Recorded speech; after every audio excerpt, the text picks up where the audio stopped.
Pada akhir Februari 2026, dunia dikejutkan oleh sebuah peristiwa yang mengubah keseimbangan kekuatan di Timur Tengah. Sebuah serangan udara besar yang dilakukan oleh koalisi Amerika Serikat dan Israel menghantam sebuah kompleks yang diyakini sebagai kediaman pemimpin tertinggi Iran, Ayatollah Ali Khamenei, di Teheran. Ledakan itu bukan sekadar serangan militer biasa. Bagi Iran, ini adalah pukulan terhadap jantung kepemimpinan Republik Islam yang telah berdiri sejak Revolusi 1979. Beberapa jam setelah serangan tersebut, laporan mulai bermunculan bahwa Ayatollah Ali Khamenei tidak selamat. Kematian tokoh yang telah memimpin Iran selama lebih dari 3 dekade itu langsung menciptakan kekosongan kekuasaan yang berbahaya, terutama ketika negara tersebut sedang berada dalam kondisi konflik terbuka dengan Amerika Serikat dan Israel. Dalam situasi yang sangat genting ini, mekanisme suksesi yang telah lama disiapkan dalam sistem politik Iran segera diaktifkan. Di bawah konstitusi Iran, pemilihan pemimpin tertinggi bukan dilakukan oleh rakyat secara langsung, melainkan oleh sebuah lembaga ulama dan ahli hukum Islam yang dikenal sebagai Majelis Pakar, atau Assembly of Experts. Majelis ini memiliki tugas yang sangat penting, memilih dan mengawasi pemimpin tertinggi Republik Islam. Namun kali ini, proses tersebut tidak berlangsung dalam situasi normal. Iran sedang berada dalam keadaan siaga perang. Serangan udara, ancaman balasan, serta mobilisasi militer membuat transisi kekuasaan harus dilakukan dengan sangat cepat. Selama masa transisi awal, sebuah dewan kepemimpinan sementara dibentuk untuk memastikan stabilitas negara tetap terjaga.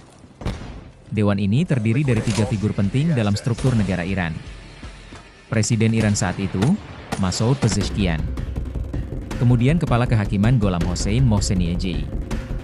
Dan seorang perwakilan dari Dewan Garda Revolusi, kekuatan militer ideologis yang menjadi tulang punggung sistem Republik Islam.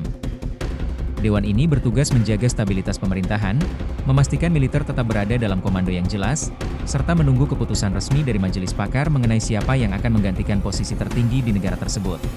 Selain Ayatollah Ali Khamenei, serangan udara gabungan Amerika Serikat dan Israel pada 28 Februari 2026 dilaporkan telah menewaskan hampir seluruh jajaran tertinggi komando militer dan pertahanan Iran. Serangan ini digambarkan oleh beberapa analis sebagai upaya pemenggalan, decapitation, terhadap kepemimpinan militer Teheran. Berdasarkan laporan media, berikut adalah daftar petinggi Iran yang terkonfirmasi tewas dalam rangkaian serangan tersebut. Petinggi militer utama: 1. Mayor Jenderal Abdul Rahim Mousavi, Kepala Staf Umum Angkatan Bersenjata Iran, jabatan militer tertinggi di Iran. Beliau bertanggung jawab mengkoordinasikan operasi antara tentara reguler dan IRGC. Iran International melaporkan ia tewas saat menghadiri rapat Dewan Pertahanan. 2. Mayor Jenderal Muhammad Pakpour, Panglima Korps Garda Revolusi Islam, IRGC. Ia baru saja menjabat pada Juni 2025 menggantikan Hossein Salami. Brigadir Jenderal Aziz Nasir Zadeh, Menteri Pertahanan dan Logistik Angkatan Bersenjata Iran. 3. Laksamana Ali Shamkhani, Sekretaris Dewan Pertahanan dan Penasihat Militer Senior Pemimpin Tertinggi.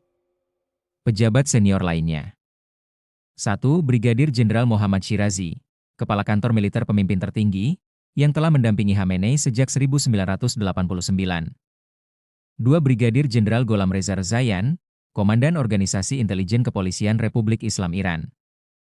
3. Brigadir Jenderal Bahram Hosseini Motlak, Kepala Perencanaan Operasi, Staf Umum Angkatan Bersenjata.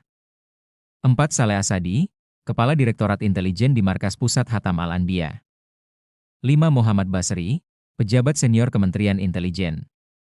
6. Mahmud Ahmadinejad, mantan Presiden Iran juga dilaporkan tewas dalam gelombang serangan udara yang sama menurut laporan media pemerintah Iran.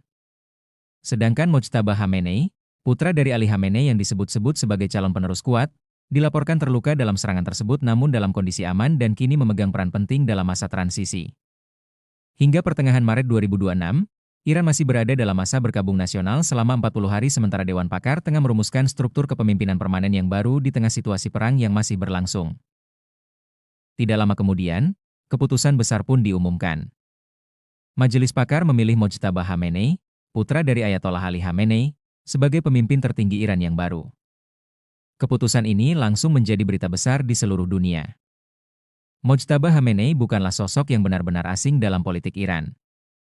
Selama bertahun-tahun, ia dikenal sebagai figur yang sangat berpengaruh di balik layar kekuasaan ayahnya. Meski jarang tampil di depan publik, banyak analis meyakini bahwa Mojtaba memiliki jaringan kuat di dalam garda revolusi Iran dan kalangan ulama konservatif. Namun penunjukan ini juga memicu perdebatan besar. Sebagian pengamat melihat keputusan tersebut sebagai langkah untuk menjaga stabilitas internal rezim. Tetapi di sisi lain, banyak pihak yang menilai bahwa pemilihan Mojtaba menciptakan kesan dinasti politik, sesuatu yang selama ini jarang terjadi secara terbuka dalam sistem Republik Islam Iran. Di tengah ketegangan tersebut, reaksi dari Washington segera muncul. Presiden Amerika Serikat saat itu, Donald Trump, secara terbuka menyatakan ketidakpuasannya terhadap penunjukan Mojtaba Khamenei. Dalam beberapa pernyataan publik, Trump bahkan menyebut keputusan tersebut sebagai kesalahan besar. Menurut Trump, Mojtaba dianggap sebagai sosok garis keras yang kemungkinan besar akan meneruskan kebijakan konfrontatif yang selama ini dijalankan oleh ayahnya. Pemerintahan Amerika khawatir bahwa perubahan kepemimpinan ini tidak akan membawa deeskalasi konflik, melainkan justru memperpanjang ketegangan yang sudah berlangsung selama puluhan tahun.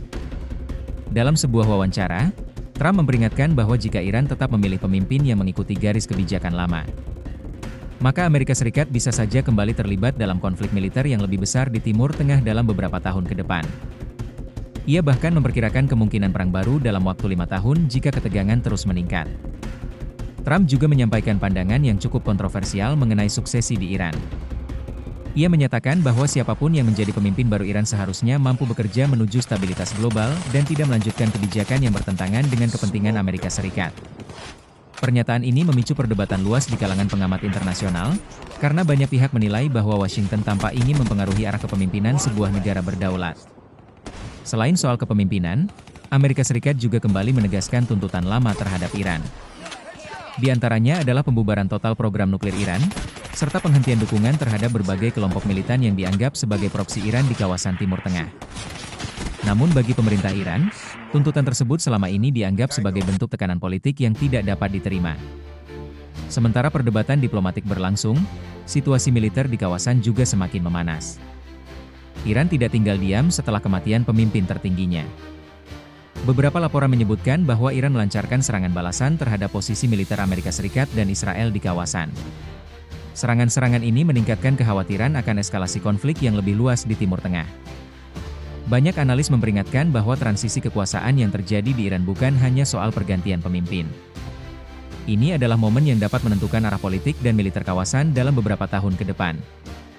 Apakah Mojtaba Khamenei akan mempertahankan garis keras yang selama ini menjadi ciri kepemimpinan Iran? Ataukah ia akan mengambil pendekatan baru untuk meredakan konflik dengan Barat? Pertanyaan tersebut kini menjadi perhatian utama dunia internasional. Yang jelas, kematian Ali Khamenei dan munculnya Mojtaba sebagai pemimpin baru telah membuka babak baru dalam sejarah politik Iran. Sebuah babak yang dimulai bukan dengan pemilu damai, melainkan dengan ledakan bom, ketegangan militer, dan pertarungan pengaruh global. Di tengah ketidakpastian ini, satu hal menjadi jelas. Timur Tengah sekali lagi berada di persimpangan sejarah. Dan keputusan yang diambil oleh para pemimpinnya hari ini dapat menentukan stabilitas kawasan, bahkan dunia, di masa depan.